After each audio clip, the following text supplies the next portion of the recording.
안녕하세요. 가사조사관 변금령입니다. 세 번째 파트는 자녀의 복지를 위한 협의사항에 관한 내용인데요. 이 부분은 이혼을 시작하면서 부모님들이 가장 많이 고민하고 궁금해하는 부분이 아닐까 생각합니다. 자녀에 대해 협의해야 할 첫 번째 사항은 친권자와 양육자 지정입니다. 우선 친권과 양육권에 대한 개념을 먼저 살펴보면 친권은 자녀의 재산을 관리하고 법률 행위를 대리할 권리이며 의무입니다. 간혹 부모님들께서 친권에 대한 잘못된 이해로 친권은 절대 안 돼, 절대 못 줘라고 하시는데요. 친권자라는 것은 자녀의 아빠나 엄마라는 뜻은 아니며 가족관계 증명서에도 자녀의 부모로 기재되는 것에는 변함이 없습니다. 다음으로 양육권은 자녀와 동거하며 실제로 돌보고 보살필 권리와 의무입니다. 쉽게 말하면 자녀와 함께 살면서 자녀를 보살피고 돌보는 개념이라 할 수 있는데요. 따라서 친권자와 양육자를 지정할 때는 자녀가 느낄 수 있는 물리적, 심리적 변화를 최소화할 수 있는 사람이 누구인지, 자녀에게 정서적으로 안정감을 주고 자녀의 욕구에 민감하고 적절하게 반응할 수 있는 사람은 누구인지, 양육을 도울 수 있는 보조 양육자는 있는지, 자녀의 성별이나 연령 또는 거주지 이전이나 전학이 필요한지, 이런 부분을 종합적으로 고려하여 협의하는 것이 필요합니다. 친권자와 양육자를 지정하기에 앞서 나와 상대 배우자가 가진 부모로서의 긍정적인 점, 그리고 보완할 점들을 노트에 적어보면서 객관적으로 상황을 점검하고 생각해 보는 것도 도움이 되실 겁니다. 그리고 친권자와 양육자가 따로 지정되는 경우 친권자와 연락이 되지 않아 자녀가 학교 문제나 병원 치료, 여권 발급 등에서 어려움을 겪을 수도 있기 때문에 실제로 자녀를 양육하는 양육자를 친권자로 지정하는 것이 바람직합니다. 간혹 친권과 양육권에 대한 의견 차이가 크고 양육비에 대해서도 합의가 되지 않을 경우 자녀를 한 명씩 키우고 싶다고 하시는 경우가 있는데요. 하지만 분리양육은 부모의 이혼으로 힘든 자녀에게 형제, 자매 사이의 우애가 형성될 기회까지 제한하여 자녀의 심리적 어려움을 가중시킬 수 있습니다. 따라서 분리양육은 정말 특별한 사정이 있지 않는 한 지양하는 것이 좋습니다. 또 친권과 양육권은 이혼 후 다시 변경하면 된다는 생각으로 이혼부터 빨리 끝내려 하는 경우도 있습니다. 그러나 이런 생각은 자녀의 복리를 우선하는 선택이라고 보기 어렵습니다. 이혼이 끝나 이제 겨우 엄마 혹은 아빠와 사는 것에 적응한 자녀에게 다시 양육자와 양육 환경을 변경하는 것은 자녀의 어려움을 가중시키는 일입니다. 따라서 나중에 친권과 양육권을 변경하겠다는 생각이 아니라 처음부터 자녀를 위한 최선의 방법을 고민하시고 선택하시길 바랍니다. 친권자와 양육자가 정해졌다면 다음으로 면접교섭에 대한 논의가 필요한데요. 면접교섭은 자녀와 같이 살지 않는 부모가 자녀를 정기적으로 만나는 것으로 부모의 권리이자 자녀의 권리입니다. 이혼 후 전 배우자를 만나는 것이 불편한 분들도 계시겠지만 면접교섭을 통해 자녀들은 이혼 후에도 부모 모두와 연결되어 있고 부모 모두의 관심과 사랑을 받고 있다는 생각에 정서적인 안정감을 느끼게 됩니다. 그래서 면접교섭은 자녀의 입장에서는 부모의 이혼에 적응하는 첫 걸음일 뿐만 아니라 이혼한 부모가 자녀의 원만하고 건강한 성장 과정을 함께 지켜보면서 협조하고 지속적인 관심과 애정을 표현할 수 있는 매우 중요한 시간입니다. 따라서 면접교섭은 자녀의 연령과 의사, 일정 등을 고려하여 구체적이고 계획적으로 결정하는 것이 바람직합니다. 또는 직접 만나는 방법 외에 영상통화나 이메일 등으로 할 수도 있습니다.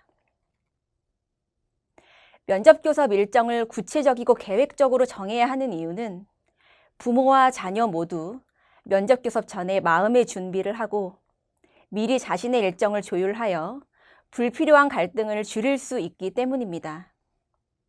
또한 누가 언제, 어디로, 어떻게 자녀를 데려다주고 데려올지, 그리고 생일이나 명절, 방학에는 면접 교섭을 어떻게 할지 세세하게 결정하는 것이 필요합니다. 그리고 한 번 정해진 면접 교섭은 되도록 변경하지 않는 것이 좋고, 변경이 필요한 경우는 미리 양육자에게 연락하여 일정을 조율하는 것이 필요합니다. 많은 분들이 1박 2일 숙박 면접 교섭이 일반적인 것으로 알고 계시는데요. 면접 교섭 일정이나 방법은 자녀의 연령이나 상황에 따라 다를 수 있습니다. 예를 들어 영유아의 경우 처음부터 숙박을 시작하는 것이 아니라 양육자인 부모가 동참하여 당일 몇 시간의 면접 교섭으로 시작해서 시간과 횟수를 점진적으로 늘려가는 것이 필요할 수 있습니다.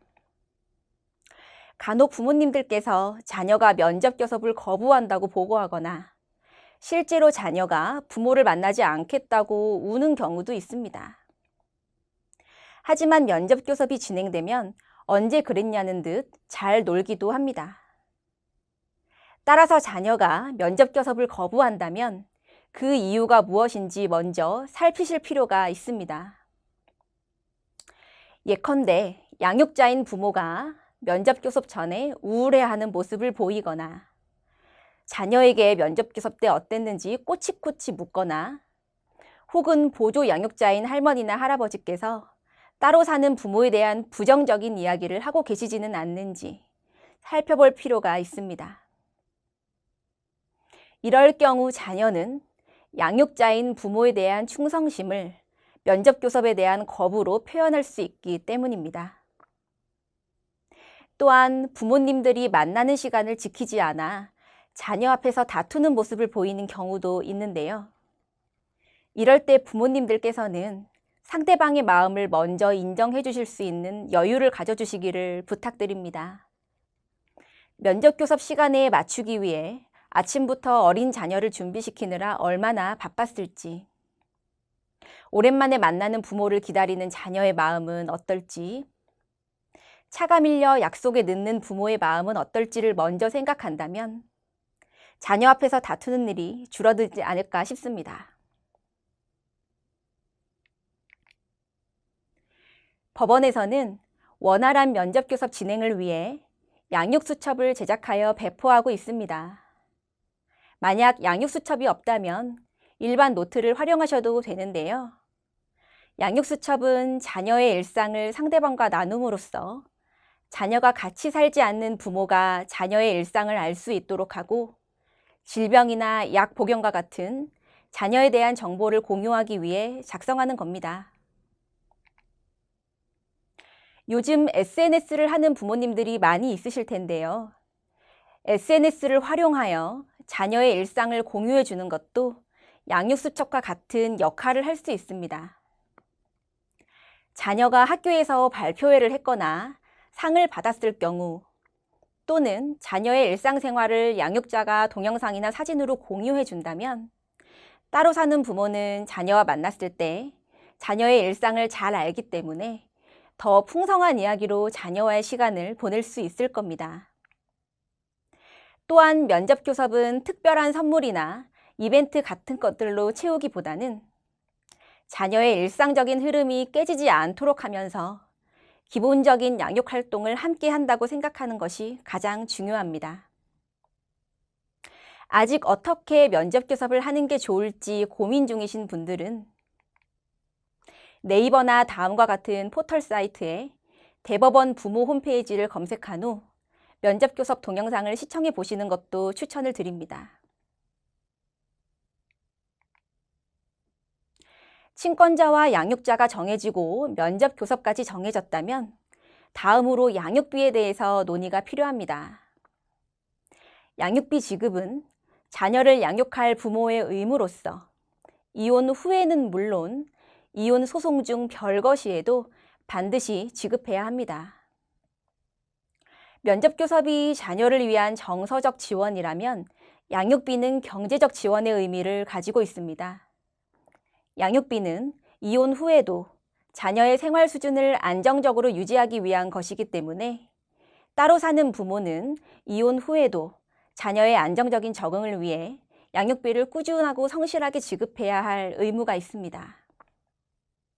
그래서 함께 사는 부모를 양육자 또는 주양육자라고 하고 따로 사는 부모를 비양육자 또는 부양육자라고도 하는데요.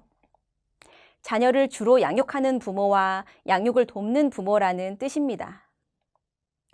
따라서 부양육자인 따로 사는 부모는 양육비 지급을 통해 양육을 함께하고 있다고 생각하시고 양육비 지급을 최우선으로 생각해 주셔야 합니다. 양육비는 자녀의 연령, 자녀의 수, 부모의 재산 상황 등을 고려하여 주양육자와 부양육자가 모두 동의할 만한 수준으로 협의하시고 지급 날짜와 금액, 방법 등에 대해서도 구체적으로 정하시는 것이 좋습니다. 양육비는 매월 정기적으로 지급하는 것이 좋고 양육비는 전 배우자가 아닌 자녀를 위한 것이기 때문에 양육비 지급을 미루거나 중단할 경우 실제 피해자는 자녀가 받게 됩니다. 또한 주양육자는 양육비가 지급되지 않았다는 이유로 면접교섭을 차단하는 경우가 있는데요. 이 경우 자녀에게는 더 심한 벌이 될 수 있겠죠. 따라서 양육비 때문에 면접교섭이 중단되는 일은 없어야 합니다. 이혼 과정에서 부모의 협조는 이혼 후 자녀의 적응을 돕는 매우 중요한 요소입니다.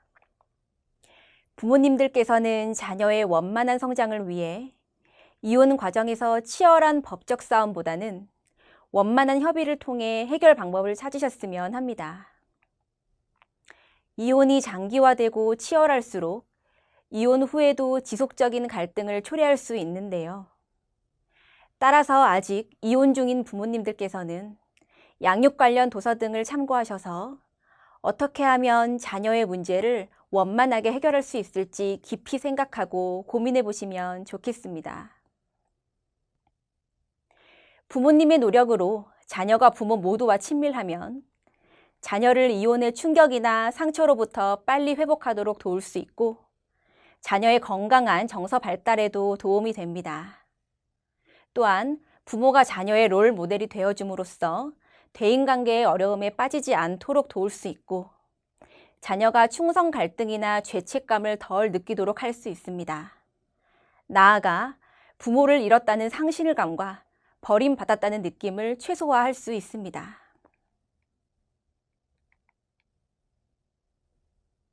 부모가 이혼을 하면 그동안의 역할이나 심리적 혹은 경제적 변화가 있을 수 있고 그에 대한 준비도 필요합니다.